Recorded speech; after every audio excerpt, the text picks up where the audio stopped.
ya la conocen, se llama Maya Castro y está aquí en El Observador TV. Bienvenida. Muchísimas gracias.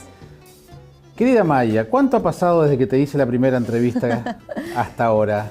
Unos cuantos añitos. Unos cuantos. Estabas muy tímida. En aquella primera entrevista estabas muy tímida. Sí, soy bastante tímida. Bueno, pero bueno, con el tiempo me he ido acostumbrando a vencer esa timidez. ¿Qué tuviste que vencer? ¿Tuviste que vencer un tema de presencia sobre el escenario? ¿Tuviste que sentirte más...? Porque después de aquellas primeras presentaciones en que solo cantabas tango, empezó a aparecer una compositora que ni se vislumbraba, al menos en aquellas primeras charlas. ¿Cuáles fueron los diferentes escollos o situaciones que tuviste que superar? Y sí, animarse, tirarse un poco más al agua, aceptar otros desafíos como el componer, que en realidad la composición siempre estuvo en mi vida, desde muy chica, desde que empecé a cantar, pero tuve que vencer ese obstáculo de presentarme en vivo, cantar mis canciones, que estuvieran acordes a un repertorio de grandes compositores también, porque es difícil cuando los compositores de tango o del tipo de repertorio que hago yo son de los más grandes que ha dado la historia y la contemporaneidad también. Entonces es difícil estar como a la altura y animarse a mostrar tus cosas, pero bueno, lo logré. Sí, yo te preguntaba recién de cuándo era tu primer disco. Me decías desde 2007. Sí, 2007. Es decir, hace 7 años. Y aquella primera entrevista que hicimos debe haber sido un par de años antes. Sí, 2005 creo que fue cuando yo arranqué con el proyecto solista, que me presentaba sola con mi guitarrista, que en ese momento era Eduardo Mauriz, y bueno, empezamos a tocar en lugares chiquitos, en barcitos, siempre tratando de apostar, de tocar en lugares donde la música fuera respetada, ¿no? No tocar en lugares donde la gente esté en cualquiera donde o no te escuchan, claro. Que sea música. Claro, tratar no ser música funcional, sino que la gente fuera a ver un espectáculo. Y así empezó toda la historia. Sí, no, estaba pensando con el tema de las fechas, porque también hay que reconocer que en determinado momento, y sobre todo en aquel momento, hubo como una pequeña explosión de voces femeninas. Sí, es verdad. Apareciste tú, apareció Francis, Valeria Lima tuvo también su despegue, Gabriela Morgare, y a partir de allí, digamos, Laura Canora con su disco de tangos también. Sí. Es decir, las voces femeninas en el tango tuvieron entre el 2005 y 2010 una gran explosión. Y era muy difícil transitar por un camino artístico con tanta competencia, en el sentido de que era muy fácil que se las confundiera a todos. Y sin embargo, son todas diferentes. Sí, totalmente. Lograron un camino propio. Todas creo que bueno, incluso antes de 2005 también había varias exponentes ahí en la vuelta, pero sí, creo que cada una desarrolló su carrera por lugares distintos, desde los repertorios en sí que manejamos hasta los arreglos, hasta las apuestas, como en mi caso, de ir también por el lado de la composición y después más folclórico el tuyo también. Y tirado también hacia lo folclórico y empezar como a mezclar un poco lo que soy personalmente, que se refleja en la música también, ¿no? Pero también lo que eras estudiante de antropología. Sí, señor. ¿Y qué pasó con eso? ¿Qué momento? Y la antropología en realidad quedó ahí. Nunca más encontré tiempo como para poder dedicarle. El otro día en una nota me preguntaban cómo fue mi decisión de ser cantante o dedicarme a la música. Y claro, me di cuenta con esa pregunta que yo nunca me lo planteé realmente. Nunca dije, bueno, yo voy a dedicarme a la música. La música siempre estuvo presente en mi vida, desde chiquitita canto, empecé muy chica también a estudiar guitarra, a estudiar canto, estuve en la BCG muchísimo tiempo y en proyectos de otros también, en bandas de rock. En 2005 arranqué mi proyecto solista y ahí es como que todo empezó a fluir para que yo me dedicara 100% a esto. Y ahí fue que la antropología quedó de lado. Pero la antropología era simplemente por decir, bueno, necesito... No, me gusta muchísimo. Me resulta muy interesante. O sea, no era por la necesidad de tener estudios académicos, formales. No, siempre fui muy estudiosa desde niña. Me interesa muchísimo la historia, hay cosas que me apasionan y me gustan muchísimo. Solo que la música me apasiona mucho más. Capaz que de alguna manera con todo el tema folclórico y todo también. O sea, sí, no es obviamente. Nada ajeno a la antropología. No, lo más mínimo. Es más, mi tesis de antropología, porque yo hice toda la carrera me consta que sí. y presenté hasta la primera parte de la tesis. Me falta la segunda parte para recibirme. Eso es lo que falta para la licenciatura. Es un crimen que no te recibas. Sí. Y mi tesis tiene que ver con la música también. Entonces, obviamente está ligado. Simplemente es encontrar el tiempo y el momento para cerrarlo y para en algún momento no me veo ejerciendo. No, está claro. Sinceramente, pero es algo que me gusta. Pero es una de esas disciplinas donde perfectamente, digamos, tiene una impronta cultural tan importante, tiene que ver tanto con nosotros como, insisto, la música folclórica o el tango tiene que ver tanto con... Digo, perfectamente puedes tener una mirada antropológica para todo lo que estás haciendo hoy. Sí, totalmente. A eso voy. 100% de acuerdo. De todos modos, el hecho de la decisión entre elegir la música y haber dejado los estudios formales está más o menos claro. Lo que sí me interesa que me digas, me cuentes, cómo se da el proceso de decir, dejo de pertenecer a un colectivo artístico y empiezo a transitar el camino solista. ¿Cuál es el chip? Un tema de egos con la timidez que tenías en aquella época no es, eso te lo puedo asegurar. No, ego no. Tiene que ver con ganas de hacer lo que me gusta 100%, de estar en un proyecto y bueno, elegir las canciones, ver qué es lo que quiero cantar, ver por dónde quiero que vaya la interpretación de eso que quiero cantar, por dónde quiero que vayan los arreglos. De sentirme más identificada con la propuesta en sí, que cuando a vos te llaman para participar de un proyecto X y son las canciones de otro, claro, o que podés aportar, pero siempre es con ciertos límites, ¿no? Entonces, creo que tiene más que ver con eso, con estar más libre a la hora de tomar ciertas decisiones. Recién te veíamos en la Sala Citarrosa, ¿no? Sí. ¿Qué pasa cuando te mirás? Cuando veías ahí que estabas viendo. Ahora no me detesto, básicamente. No, siempre al principio cuando te ves, me imagino que a vos también te debe haber pasado. Sí, o cuando te escuchás. O cuando te escuchás. Cuando me escucho hablando todavía me rechina un poco. Cuando me escucho cantando no. Pero siempre, las primeras veces que te ves, decís, esto es rarísimo. Y ahora no, ahora lo tomo con naturalidad y por ahí sí miro para corregir ciertas cosas. Eso sí, lo hago. Claro.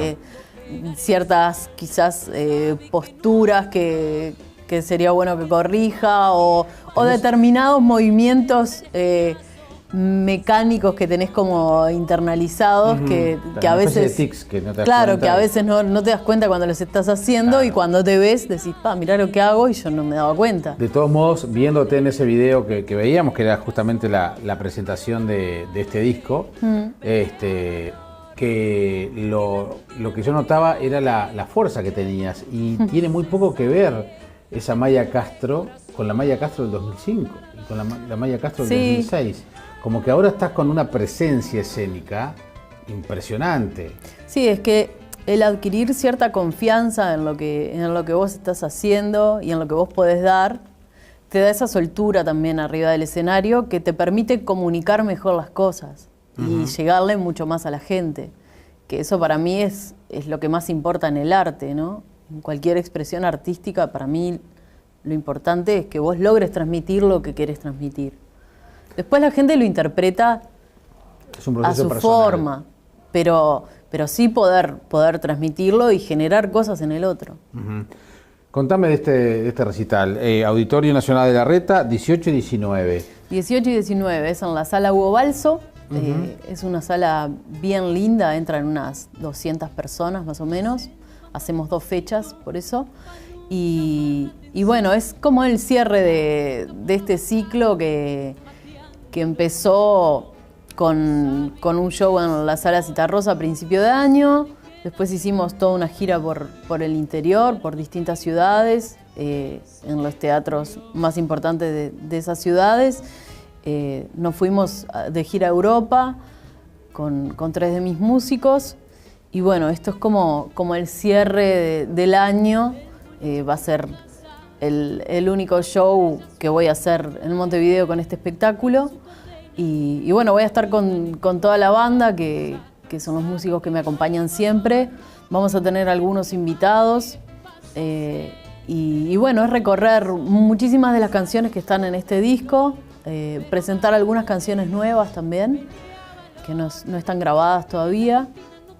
Y bueno, el recorrer. ¿Y el repertorio tanguero lo estás de alguna manera, te estás alejando lentamente o no? No, siempre. Hay un justo equilibrio. Siempre hay, porque es lo que me gusta, hacer. Mis composiciones también van por ese lado, o sea que no quedan desprendidas de la realidad tanguera tampoco. Entonces, eso es, el espectáculo tiene canciones de los 3 discos. En el primer disco hay mucho tango clásico, Sí. En el segundo hay varios también. Quizás en el que hay menos es en este último, pero en el repertorio que manejamos en el show están presentes todas las facetas. Contame de Europa. Wow, estuvo precioso. Muy lindo. El año pasado tuve la posibilidad de ir, fui sola con mi guitarrista y bueno, fue una experiencia realmente muy buena que nos permitió este año ir. Ya fui con 3 músicos, con pianista, bandoneonista y el guitarrista. Y bueno, es una experiencia bárbara. Fuimos a Noruega, Dinamarca, Alemania, Polonia y Suecia. Y a Polonia no había ido el año pasado y fui este año. Estuvimos en 3 ciudades de Polonia. ¿Quién te va a ver a esos lugares? Polacos. En Polonia era un público 100% local. Polonia tiene muy poca inmigración, latinos casi no hay. Entonces, pero a ellos les interesa muchísimo este tipo de música. Les gusta mucho bailar tango. Hay escuelas de tango. Y la verdad yo quedé súper contenta e impactada con el público. ¿Cómo te plantás vos ante un público que sabés que no habla español, que seguramente conozcan muchos de los tangos, algunas melodías, o por lo menos el tono tanguero lo tienen asimilado? Pero ¿cómo te plantás vos como artista en un caso de esos? Mirá, yo sinceramente el espectáculo que fuimos a hacer es este mismo, que se llama Milongas, Tangos y Otros Vientos, y tiene muchas composiciones mías. Tiene tango clásico también, tiene nuestra vertiente folclórica, digamos, y es una mezcla de todo eso. Entonces fui a hacer exactamente el mismo espectáculo. Quizás lo que sí hacíamos es, sobre todo con esos públicos que no hablan español, que no van a entender la letra de lo que estoy cantando, sí la interpretación y sí toda la energía y todo lo que vos estás poniendo ahí, pero las letras obviamente no. Entonces lo que hacíamos es hacer una pequeña introducción en algunas canciones, no en todas, porque si no es un tedio, pero se lograba bárbaro. Incluso yo siempre hago como un juego, entre comillas, con la gente, con el tango Aragán, que me contesten al estilo Barra Brava, con el grito de Aragán. Sí, sí. Y eso lo hice en todos lados. Y en todos lados funcionó. Entonces, ver a polacos, alemanes gritando Aragán, era una cosa bárbara. Que no es que además tampoco es de los tangos más conocidos, es un tango precioso, además dentro de esos tangos humorísticos, ¿no? Claro, claro. Y bueno, la respuesta del público fue bárbara.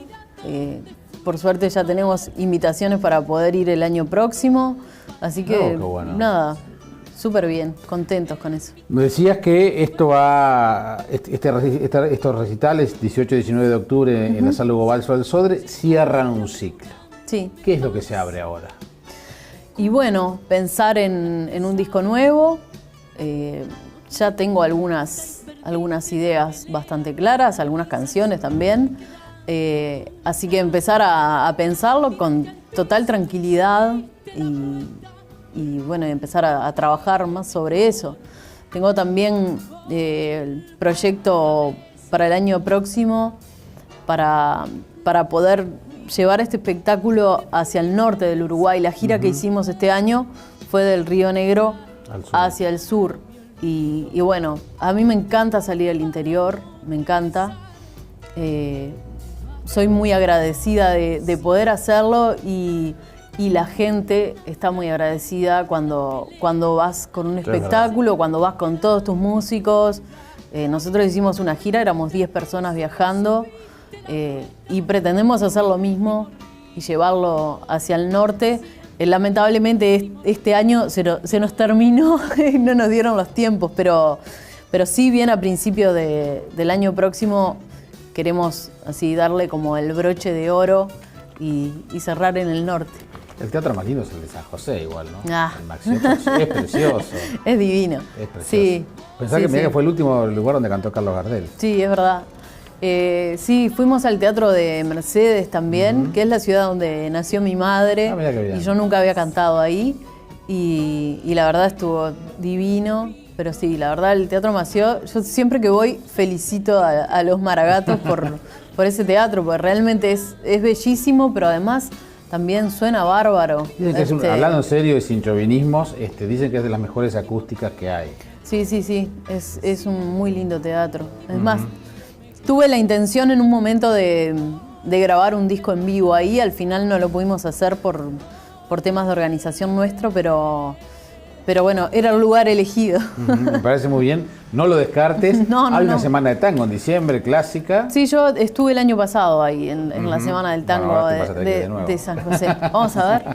Muy bien, así ya lo saben. 18 y 19 de octubre próximo, ahora nomás, en la Sala Hugo Balso del Sodre. Las entradas están a la venta de la red UTS o en el propio complejo del Sodre. Maya Castro, entonces, con este último disco, esta última gira que cierra este círculo, como ella decía. Y bueno, siempre va a haber que reinventarse, estimada amiga. Así es. Gracias por venir. Muchísimas gracias.